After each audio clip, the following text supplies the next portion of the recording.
In this episode of Rambles with Robin and Ruby, we will take a quick look of the town of Tuktoyaktuk. We'll have a look at the Arctic Ocean and the threats it poses because of rising sea levels. And we'll reflect on the recent history that has influenced the town and area. Tuk is a canary in the coal mine. How so? March to find out. Join us as we continue our visit to Tuktoyaktuk, Northwest Territories, Canada.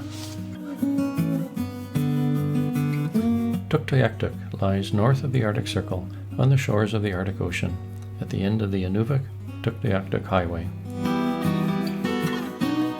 Tuktoyaktuk is the only Canadian community on the Arctic Ocean that is connected to southern Canada by a road.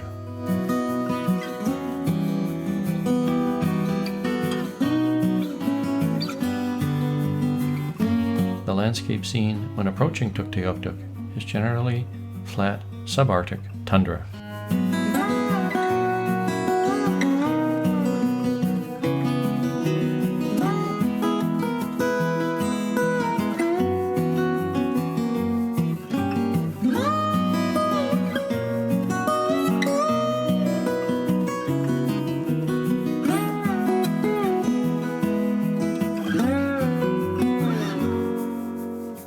Tuktoyaktuk was formerly known by Europeans as Port Brabant. However, in 1950, the community was renamed as Tuktoyaktuk. Tuktoyaktuk was the first place in Canada to revert to its original traditional Indigenous name. Tuktoyaktuk is commonly referred to simply as Tuk, and about 1,000 people live in Tuk.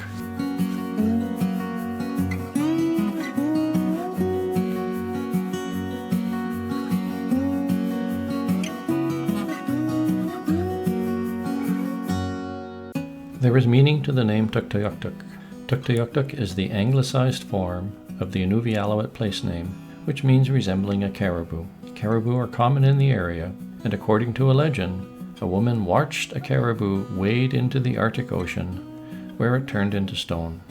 Today, near the town, rock reefs occur along the shore. Those reefs are visible at low tide, and people say the rock reefs looked like caribou that were turned into stone long ago.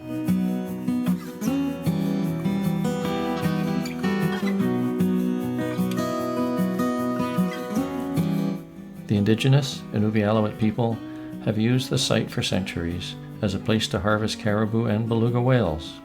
More recently, Tuk's natural harbor was historically used as a jumping-off place to transport supplies to other Inuvik settlements in the area.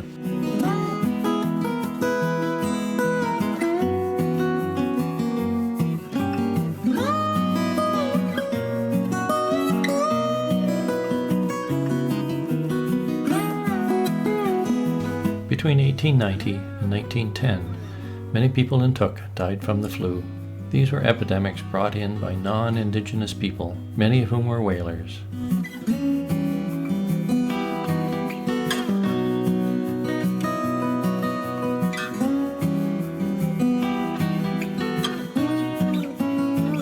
With the opening of the Inuvik Tuktoyaktuk Highway came an influx of tourists from around the world. After all, this is the only highway in North America where you can drive unaccompanied to the Arctic Ocean. Tuk established a modest information center. The staff were engaging, knowledgeable, and a pleasure to meet. Tourism is a new experience for Tuk, and the transition will change Tuk forever.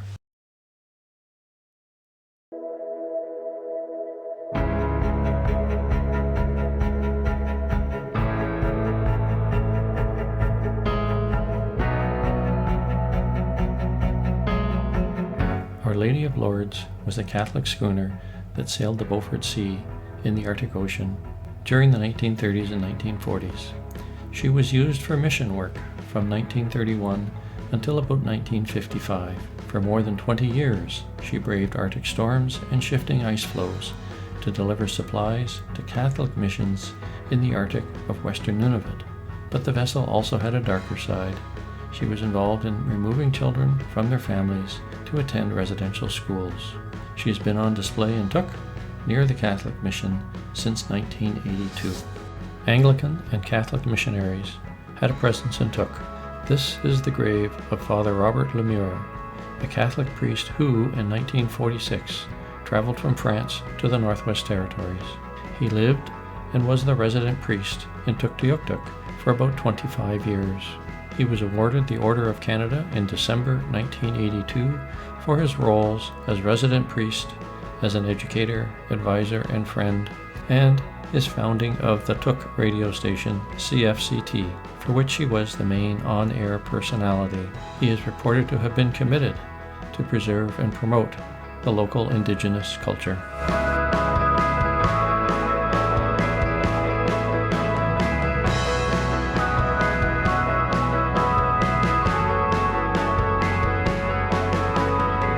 The Trans-Canada Trail, officially renamed the Great Trail in September of 2016, winds across Canada from the Atlantic to the Pacific to the Arctic Oceans. The Great Trail extends 27,000 kilometers, or 16,775 miles, and connects the vast and diverse landscapes and cultures of Canada. It is reported to be the longest recreational, multi-use trail network in the world. It offers walking, hiking, biking, and paddling routes for adventure seekers of all ages and enthusiasms. The idea for the trail began in 1992, shortly after the Canada 125 celebrations. And for those of you with the Great Trail on your bucket list, the Mile Zero in Tuktoyaktuk has to be one of the jewels.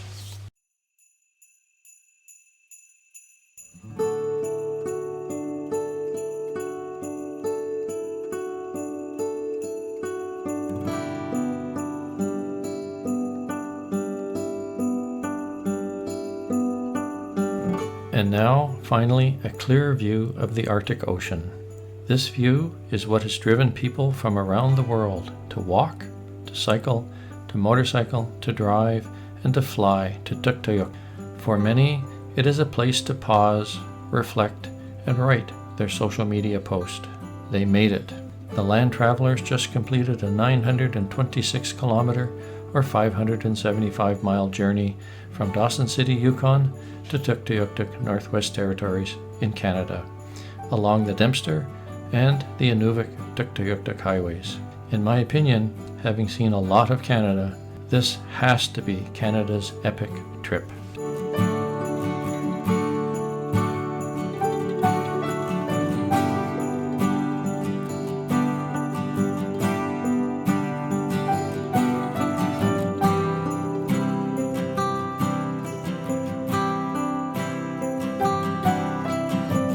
In fact, we loved this trip so much that we did it twice.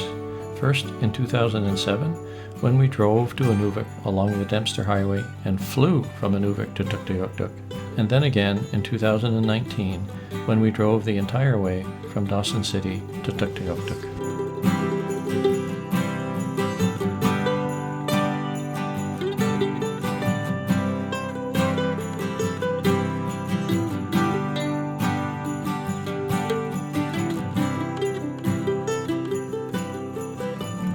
But, as amazing as it is to see the Arctic Ocean, there is a sinister side to that cold water. Around the globe, sea level is rising. Why? Because melting land glaciers add water to the ocean basins. Also, the warming ocean is expanding, because water expands when it warms. What causes the warming? Climate change. What causes climate change? Greenhouse gases, like carbon dioxide, that humans have added to the Earth's atmosphere since about 1750 to 1800. Rising sea level is eroding the Arctic Ocean coast, and Tuktoyaktuk is threatened, as are all seaside cities around the globe. Riprap stone and cement pads have been placed along the shore to slow down the erosion due to the rising sea level. But that is temporary, and projections for sea level rise are dire and dramatic.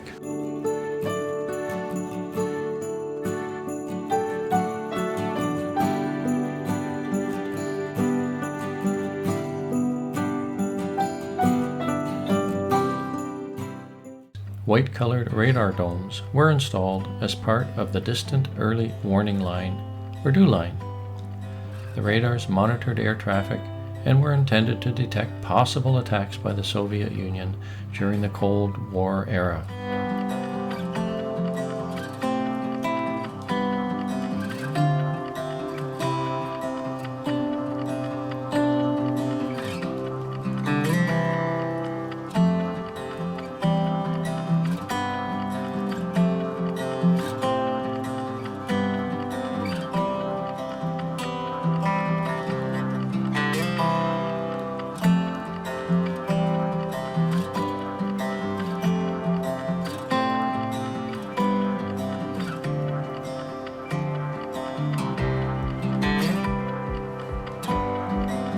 Like many northern communities, Tuk has a thriving art community, and there's a small outlet in town where you can buy local art.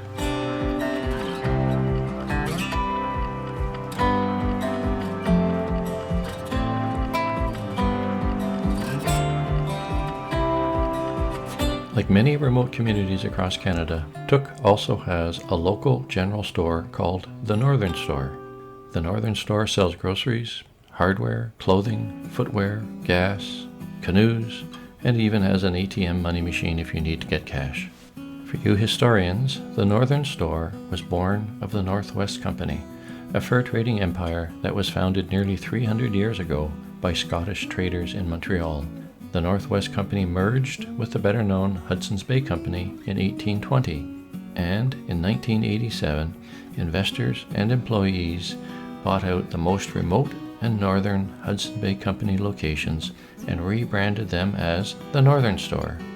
This makes the Northern Store the oldest retailer on the North American continent.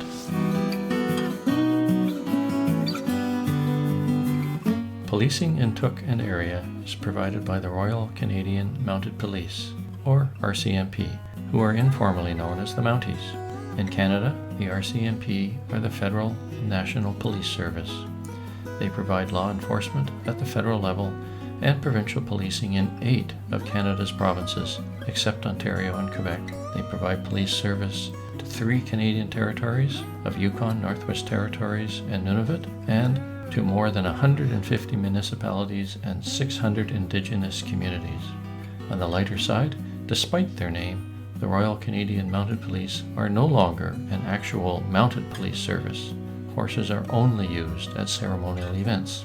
We stopped at the RCMP office in Tuk for personal reasons and because they raise money for Tuk community events through the sale of t-shirts, which we bought.